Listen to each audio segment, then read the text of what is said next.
Good afternoon, folks. You're watching The Hungry Handgunner. I'm Nick. We're sitting out in the woods, beautiful day.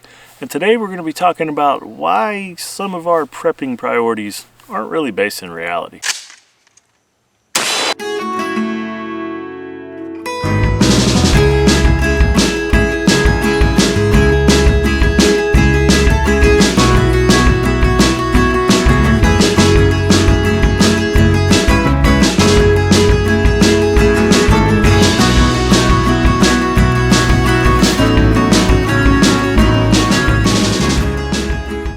So I'd like to go ahead and start with the disclaimer. This isn't really throwing stones. These are things that I may have even once believed at one point in my life and have kind of realized maybe I was focused on the wrong things or my priorities weren't in the order that they needed to be in. So if you feel attacked by this video, this isn't really what it is. This is mainly to stimulate thought and conversation and maybe figure out where our energy and resources are better spent, and more importantly, what we're preparing for.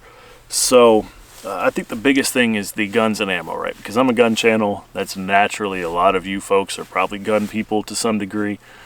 We like guns. Guns are fun. We like ammo because you can't have fun with guns without ammo. But in terms of preparing for whatever situation, shit hitting the fan, the collapse of society, aliens, I don't know. I think if you're gun and ammo heavy, that mindset's kind of predicated on the idea that you're going to be able to stay where you're at. And that is kind of a best case scenario outlook. Now, I realize some folks may have like 5,000 acres and whatnot, and they've got it all figured out, and that's great. If you're in that situation, fantastic. A lot of us aren't. A lot of us are in a pretty good spot, but that pretty good spot could turn into a pretty bad spot if the wrong people at the wrong time moved in, if you know what I'm saying. We're not, a one man is not a village, and it takes a village to raise children. So if you have children, there's another thing to consider. Who's in your network? What skills do they have? Do you have a medical person? Do you have an agriculture person? So all that. If you don't have those things and bad people move into that area, it may be more prudent to move rather than stand and fight, to bug out rather than bug in. And if you're gun and ammo heavy, well, those things are heavy by their very nature, but if you are heavily invested in those things, probably not going to be able to take it all with you. So with that in mind, what do you need? What is a good do-all gun, right? Now, I know folks are going to say, well, I need a fighting gun, an AR-15, AK-47, SCAR, AR-10, whatever. Something like that for two-legged critters, for embattled situations. Fair. I'll agree with you there. Then I need a deer rifle. I need a gun that I can hunt big game with. That point, I will admit, is an attractive point to make. There's deer. Deer are good. They're good food. That's a lot of food. But depending, again, on the situation that we're talking about, if everything were to go to hell, how are you preserving that food? Now, I know there's methods and whatnot, but most of us don't know them or are not very proficient at them for preserving a vast quantity of meat. Most of your hunting is going to be for squirrels or rabbits, and those populations are going to get depleted pretty quickly depending on how heavily those animals are being hunted in that area. So, and honestly, the best use of your time is going to be more trapping rather than out scouring for squirrels, which is going to take several to feed a family for a meal. So again, smaller caliber there, which is a point for the 22 crowd for survival. Smaller game is going to be the ticket, but most likely dispatching trapped game rather than hunting it. But again, if you're in a bug-in situation and you can have all these guns, then a hunting rifle makes pretty good sense. Bonus points if your fighting rifle is also your hunting rifle. 308 pattern, whatever, 30 cal. You guys do get the edge there. I'm not in your camp, but I will say that you have the edge. Shotguns. Now this one is going to get some serious disagreement / hate in the comments, and I recognize that, and I am trying to brace for it. I think shotguns are largely one of the more useless categories of guns in a SHTF situation. Yes, they're very versatile. You can use slugs, birdshot, buckshot. I understand that. But they are also very limited in range, comparable to a rifle, especially a centerfire rifle. They have no real good way of suppressing. The ammunition is bulky and can be heavy depending on what you have. So there is that.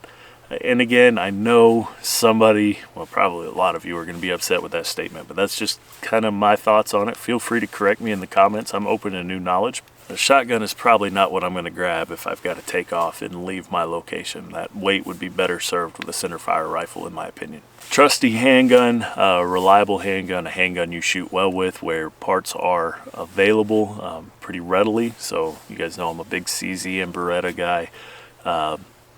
How common are those versus things like 1911s, Glocks? Well, they're not.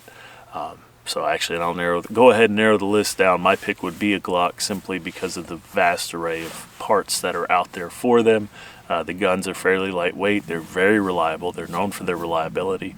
And they're something I'm fairly proficient with. So there, if you got to know where I stand on the handgun, having a good one that you can trust, that you know you're proficient with, that there's going to be parts for, that's not chambered in an oddball caliber.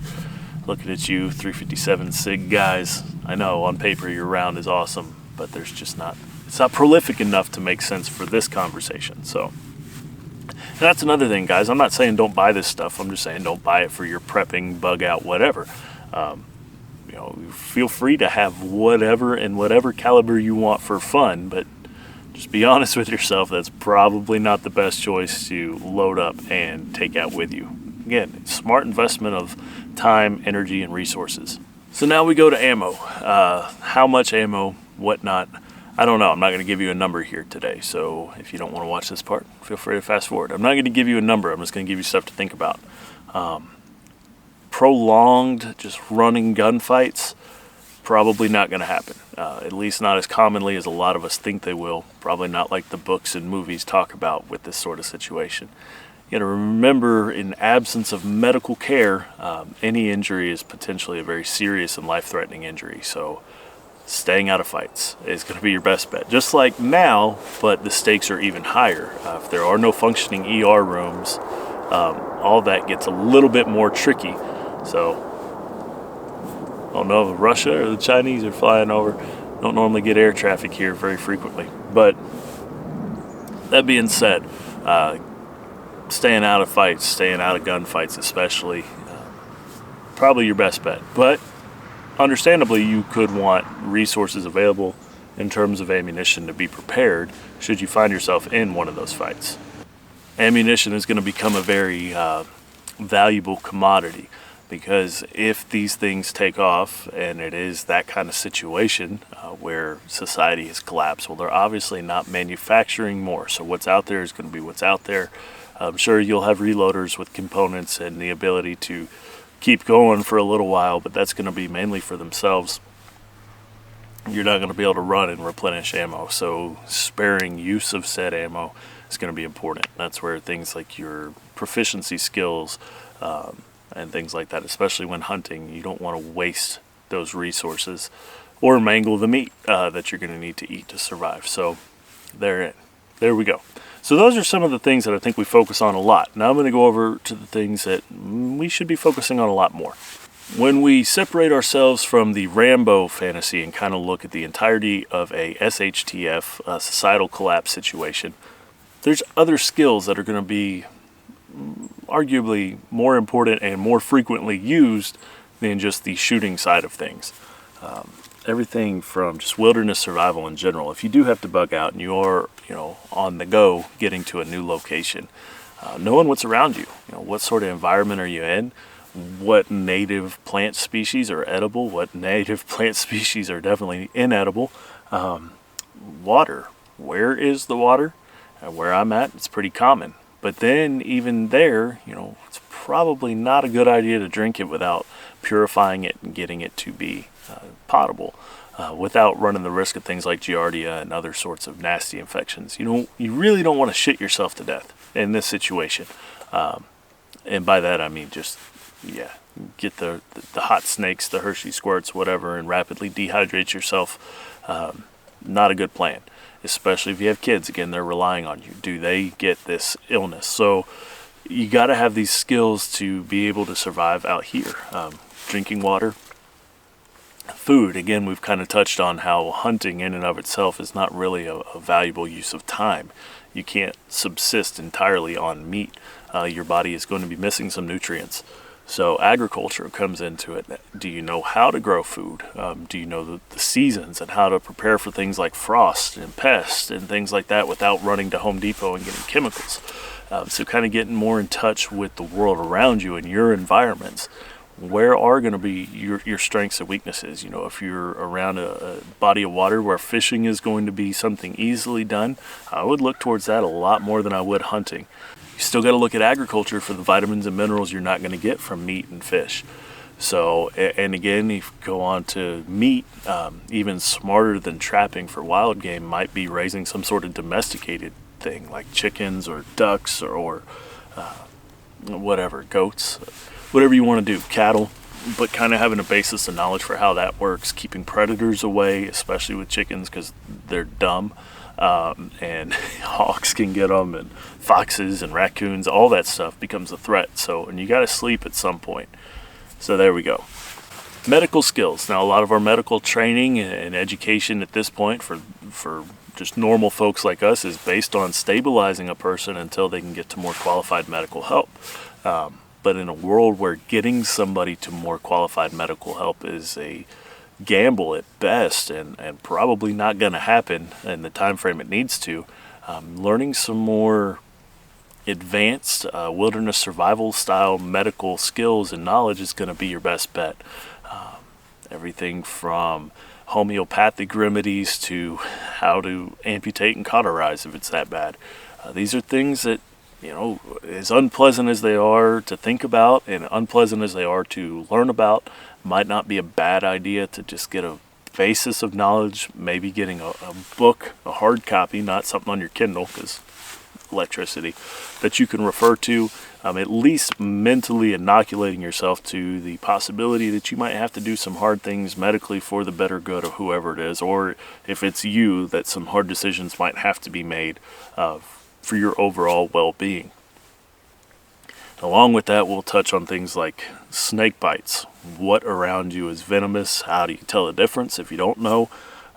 What are their habits? I'm saying snakes, but any kind of animal that could potentially pose a medical risk, a safety risk. What are their habits? What are the likelihood of them being around? Some deterrents, things like that. It's all good stuff to think about. Community is going to be my last point for this. What sort of community are you wanting to be a part of? Because you really can't do it all on your own. Like I said, you have to sleep at some point in time. And even if you live in a rural area and you're thinking, well, bad people are never going to, they'll never get up here. They will, and I believe they will. And the people that do make it up out of the cities to your rural paradise are not going to be the guys from day one when all this started. These are going to be the ones you really don't want to run into to begin with. So when that wave comes out to your neck of the woods, these are going to be the ones with zero moral qualms about hurting other people. So again, you do not want to be on your own. You want to have somebody else so that you can get adequate rest, so that you are performing at optimal levels when you're awake. So there is that. And with that comes the mental kind of inoculation, if you will, the psychological, philosophical conversations with yourself and with this group that ideally, if this is the mindset that you're committed to, that you're forming, what ifs. Playing the what if game. How are these people going to respond? How are you going to respond? Morally and ethically, if you have honest conversations about where your lines in the sand are. Because if that does happen, if those situations do occur, life as we know it is over. And all of this is a giant what if game. I get that. But you do have to think along the lines of, if X happens, is Y going to be my response, or is it going to be Z, or whatnot? What am I comfortable with as a person doing to defend my family? Where do I draw the line? So this is all kind of an abstract concept for most of us that have never been in these kinds of situations, and realistically probably won't be. But on a long enough timeline, who knows what could happen? So when you're building these communities, hopefully of like-minded individuals, maybe assign tasks. Like if somebody has an aptitude that lends themselves well towards agriculture, maybe if they don't do that now, maybe let them start learning or pushing them in that direction. Likewise, if somebody is kind of the mechanic in the group, there you go, and medical and whatnot. So even if somebody isn't doing this as a trade now, because again, if this happens, then a mechanic today may not be that great of a mechanic without access to the electricity and schematics and stuff that he has online in the event that something happens. Or the gardener of today may not really be an effective gardener when all the modern assists that we have turned on in this game now are turned off. Same with medicine. Your ER doctor that's used to having nurses handing him stuff and lights on and whatnot, sure, he is going to be leaps and bounds ahead of most of us with anatomy and things like that, but has he kind of brushed up on his skills using more crude implements and settings? Or, has he had those thoughts of being in the situation where he might have to do that without all the conveniences that we have now? So it's basically imagining a giant light switch getting turned off and power being gone is kind of the biggest hurdle, because we are so dependent on having electricity at the flip of a switch at our fingertips for this stuff. And it gets to be a very unpleasant and unsettling thought as you start getting into this. Now again, I am not really a prepper. I don't consider myself such. This is just kind of the little mental exercise I do at times when I'm like, well, I need this because things could go really bad. Well, do I really need that, or would that be better spent on seeds or more medical supplies or things like that? So especially when it comes to medicine, there are a lot of homeopathic remedies out there that do work. At least they have for me with different things. So peppermint oil for headaches. That's the one I use the most. So guys, stay safe. Drop your thoughts down in the comments. Try to keep it respectful. Remember, none of us have lived through this. None of us are really experts. These are all ideas that we have yet to really test against the reality of an SHTF situation. So it's all kind of brainstorming at this point. So I'd ask that everybody keep it respectful, because none of us were really experts at this. Might be experts in theory, but none of us are really experts in practice. Huge thank you to my channel member supporters and my Patreon supporters. You guys rock. You help offset the cost of making videos and all that good stuff, and I appreciate you more than words can express. Guys, stay safe, keep shooting, and if prepping is your thing, then keep prepping. And if you want it to be your thing, then start prepping. And I'll see you guys next time. Hope everybody has a good holiday season.